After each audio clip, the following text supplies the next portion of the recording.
दोस्तों यहाँ पे जो ये नोटिस आया ऑफिशियल नोटिस, इसके अंदर बवाल पैदा कर दिया है। और वो बवाल क्या है, क्योंकि यहाँ पे जो नॉर्मलाइजिंग का है उसी के अंदर पूरा का पूरा गड़बड़ घोटाला हो रहा है।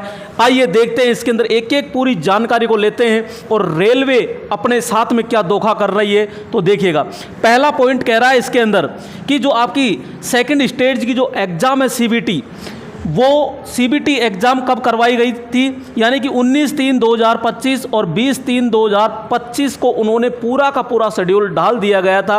और जैसे ही उन्होंने एग्ज़ाम स्टार्ट करवाने की सोची वहाँ पे, और वो एग्ज़ाम हो गई पूरी की पूरी रद्द करने के बाद इन्होंने डेट डाल दी अब यहाँ पे 2/5/2025 और 6/5/2025। यहाँ तक कोई दिक्कत नहीं है, बहुत अच्छा है, कोई दिक्कत नहीं है।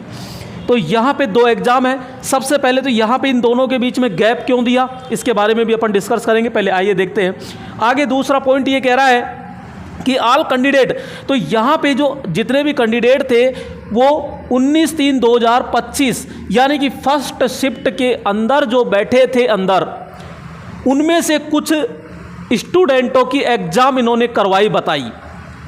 उनको छोड़ करके, यानी कि 19/3/2025 फर्स्ट शिफ्ट में कुछ स्टूडेंटों को छोड़ करके, और 19/3/2025 की सेकंड शिफ्ट है और 20/3/2025 की फर्स्ट शिफ्ट, इन सभी स्टूडेंटों की एग्ज़ाम लगेगी।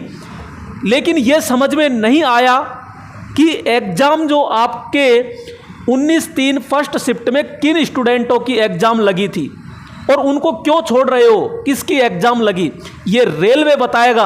या फिर कोई स्टूडेंट है तो ये बताए कि हमारी 19/3 फर्स्ट शिफ्ट को एग्ज़ाम लगी थी। दोस्तों, अगर रेलवे ये कहता है कि कुछ स्टूडेंटों की एग्ज़ाम लगी थी तो क्यों लगी, बाकी की क्यों नहीं लगी, क्या कारण था? जब पेपर ही ओपन नहीं हुआ तो एग्ज़ाम कैसे ले लोगे आप, बताइएगा। और अगर आपने 2000, 3000, 4000 कैंडिडेटों की एग्ज़ाम ले ली, इसका मतलब है कि आपके पास गड़बड़ घोटाला है। आपने पैसे ले लेकर उनकी एग्ज़ाम करवाई है, बाकी की एग्ज़ाम नहीं करवाई है। कौन जिम्मेदार होगा इसका? तो यहां पे अगर कुछ स्टूडेंटों की एग्ज़ाम लगी भी है तो उनको रद्द करना पड़ेगा आपको, और सभी स्टूडेंटों की एक साथ आपको एग्ज़ाम करवानी पड़ेगी। 2 दिन बाद में आप ये कह दोगे कि हमने 4000 स्टूडेंटों की एग्ज़ाम ले ली, उनका पेपर इजी था, उनका पेपर कठिन था, उनका नॉर्मलाइजिंग आप बढ़ा दोगे। और नॉर्मलाइजिंग की आप बात पर यहाँ पे 20-20, 30-30 नंबर, 25-25 नंबर बढ़ाकर उनको पास कर देते हो। सीधा है, या तो खुद रेलवे पैसे ले रहा है या फिर किसी दलालों के थ्रू पैसे ले रहा है।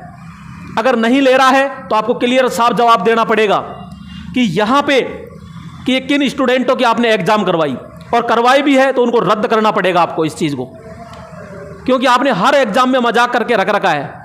स्टूडेंट ऑनलाइन एग्ज़ाम देने जाता है, वहाँ पे होटल भी बुक कराता है, कमरा बुक कराता है, पैसे खर्च करता है, और वहाँ जाने के बाद पता लगता है कि एग्ज़ाम रद्द हो गई। कौन भुगतेगा इसका? रेलवे इतना बड़ा सेंटर है, इतना बड़ा है, तो क्या रेलवे स्टूडेंटों के लिए फ्री नहीं कर सकता यात्रा? क्यों नहीं कर सकता? जब कोई भी, जैसे राजस्थान के अंदर कोई भी एग्ज़ाम लगती है तो रोडवेज पूरी बसें निःशुल्क रहती है, तो रेलवे तो बहुत बड़ा सिस्टम है ना, तो क्या फ्री नहीं कर सकता स्टूडेंटों के लिए? इसका जिम्मेदार कौन है अब यहाँ पे? तो आपको यहाँ पे ये कुछ स्टूडेंटों का जो एग्ज़ाम लिया है, यह बोल रहे हैं आप इसमें, या तो आप इस लाइन को हटाइएगा यहाँ से, नहीं लिया है तो, या जिन स्टूडेंटों की गलती से आपने एग्ज़ाम ले ली है तो उनका पेपर रद्द करना ही पड़ेगा। ये चीज़ ध्यान रखिएगा आपको, नहीं तो स्टूडेंटों में बहुत ज़्यादा बवाल पैदा हो जाएगा, और इसका सिर्फ जिम्मेदार होगा रेलवे, और कोई नहीं होगा, क्योंकि सारी गलतियां रेलवे की है। भर्ती कितनी पुरानी है, अब तक ज्वाइनिंग मिल जानी चाहिए थी, लेकिन अभी तक कोई ज्वाइनिंग नहीं मिली। क्या कर रहे हैं? तो यहां पे आपको इस गलती को स्वीकार करना पड़ेगा और यहां से इस लाइन को हटाना पड़ेगा। गलती से आपने एग्ज़ाम ले भी लिए हो तो उनको रद्द कीजिएगा, और सभी की एग्ज़ाम एक साथ करवानी पड़ेगी। जैसे आपने पहले, इससे पहले जस्ट नोटिस निकाला था कि नॉर्मलाइजिंग नहीं होगा, बहुत अच्छा निकाला, इसका सभी स्वागत करते हैं आपका। तो यहाँ पे लेकिन ये जो नोटिस निकाला है इसमें बहुत बड़ी खामी है, इसको आपको सुधारना ही पड़ेगा। स्टूडेंटों के साथ किसी भी प्रकार का कोई खिलवाड़ नहीं होना चाहिए, क्योंकि अब से पहले बहुत बार खिलवाड़ हो चुका है। टेक्नीशियन के अंदर आपने ITI केवल एक पोस्ट दी है, यानी ITI दे दिया, लेकिन उसका कोई मतलब नहीं है। वहां ITI का एक ट्यूशन तक नहीं दिया, वहां इलेक्ट्रीशियन बना दिया। इलेक्ट्रीशियन वालों को अब क्या पता कि वहां पे तार कैसे जोड़े जाते हैं, कैसे नहीं जोड़े जाते।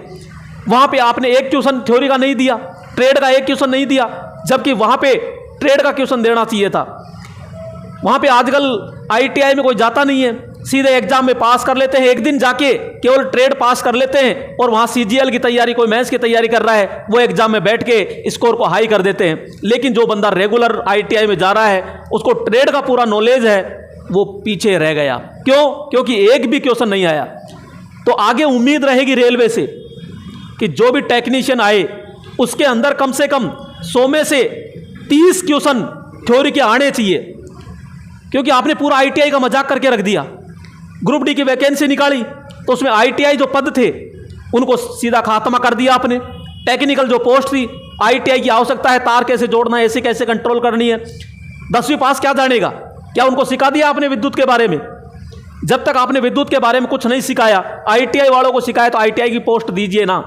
टेक्निकल के लिए आपने तुरंत पोस्ट दे दी, लेकिन टेक्निकल वालों लड़कों को आप लेते नहीं हैं। क्यों नहीं लेते भैया आप? तो सीधा सीधा है कि ITI वाले स्टूडेंटों को आप इतना गुमराह मत कीजिए। पहले ही वो बहुत ज़्यादा बेबस हो चुके हैं, अब वो आत्महत्या पर उतर जाएं, ऐसा रेलवे नहीं करेगा।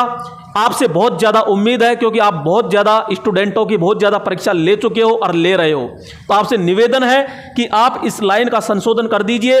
यहाँ पे जो भी स्टूडेंटों की एग्जाम आपने लिए तो रद्द कर दीजिए, और पूर्णतः सभी स्टूडेंटों की एक साथ एक ही पारी में एग्जाम होनी चाहिए, प्रत्येक बोर्ड वाइज, ताकि नॉर्मलाइजिंग का जो ये खेल है, भ्रष्टाचार है, ये बिल्कुल भी नहीं होना चाहिए। सिस्टम यानी शब्द ही नहीं आना चाहिए कि नॉर्मलाइजिंग होती भी है या नहीं होती।